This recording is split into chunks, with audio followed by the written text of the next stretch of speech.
Good afternoon. Today we're announcing a $1.3 million settlement with Intelius, a company based in Bellevue, Washington, that concludes a 2-year investigation by our Consumer Protection Division. We allege that the company has violated our Consumer Protection Act through online tactics known as post-transaction marketing and bundled marketing that potentially cause hundreds of thousands of consumers nationwide to be unknowingly enrolled in paid membership programs. We further alleged that the company management knew about the complaints but chose to continue the deceptive and tremendously profitable marketing tactics they were using at that time.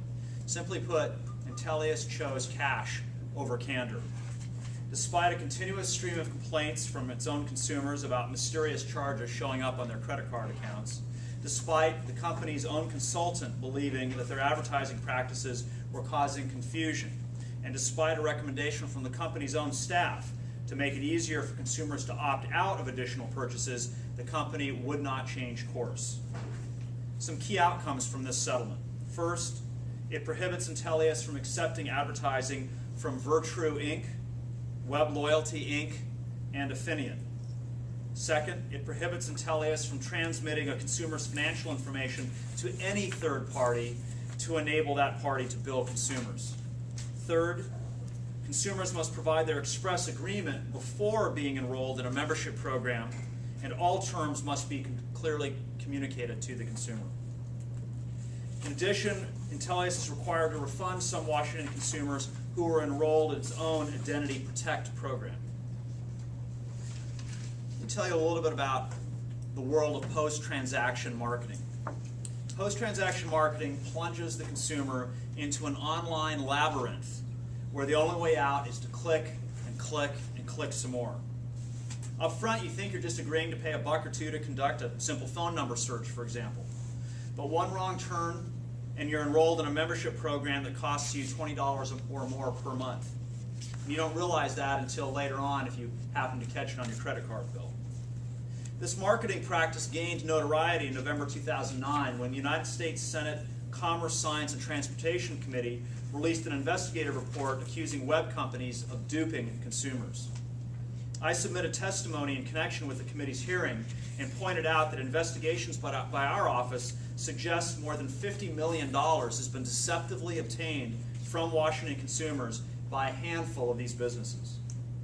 In the case of Intelius, we looked at how Intelius marketed its Identity Protect membership program, as well as the company's former relationship with Adaptive Marketing, a subsidiary of Connecticut-based Virtru Inc.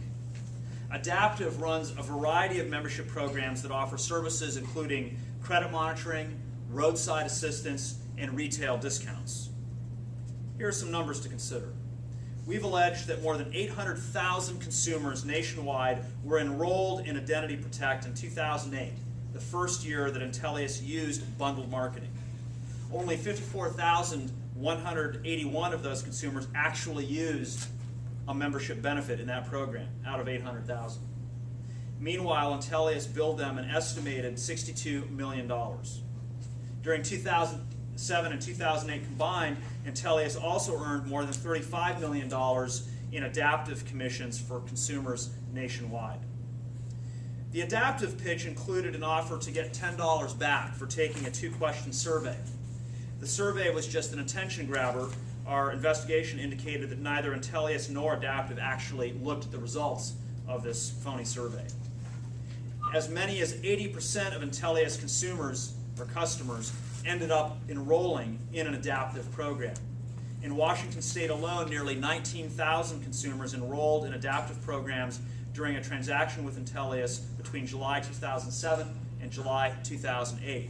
And yet only one Washington resident we could find out of those nearly 19,000 met all the requirements to receive their $10 check, their money back.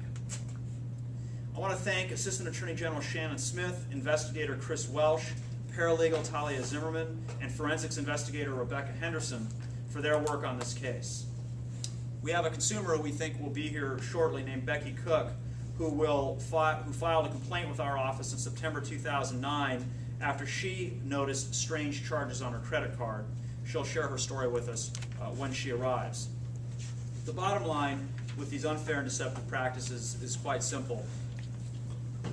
When you would go to peoplelookup.com, for example, and you decided to spend $1.95 to look somebody up, you are presented on a subsequent screen with a box that said, get $10 back. And if you clicked on that, what you were effectively doing was signing up for a membership program.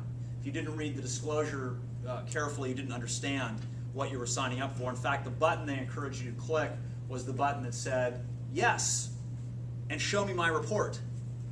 And so it's not surprising that a high percentage of people using this People Lookup service from Intelius clicked on the yes and show me my report button, not understanding, because they were encouraged to go ahead and click, that they were signing up for one or more membership programs. Unless they carefully read the disclosure requirements, that would not be evident to them.